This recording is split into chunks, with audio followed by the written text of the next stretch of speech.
সহ শহরতলি অঞ্চলে চালু হতে চলেছে রাত্রিকালীন বাস পরিষেবা। একসময় পরিবহন মন্ত্রী থাকাকালীন সুভাষ চক্রবর্তী চালু করেছিলেন রাত্রিকালীন বাস পরিষেবা, কিন্তু চালু হওয়ার কিছুদিনের মধ্যেই তা বন্ধ হয়ে যায়। আর এবার বিজেপি ক্ষমতায় আসার পর পরিবহন মন্ত্রী ফের একবার নতুন করে বাস পরিষেবা চালু করলেন।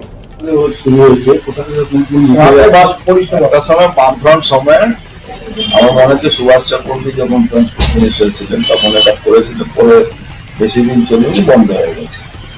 কিন্তু পাবলিকের ডিমান্ড উপরে মাননীয় মুখ্যমন্ত্রীর নির্দেশে এটা আমরা চালু করেছি। 21শে জুলাই থেকে মেন সরকারি হসপিটাল আছে সেখানে স্টেশন থেকে, আর ধরুন প্রমিনেন্ট জায়গা ধরুন ব্যারাকপুর থেকে, ওরকম বজবজ থেকে, এরকম হাওড়া থেকে বাসগুলো চালু হয়েছে।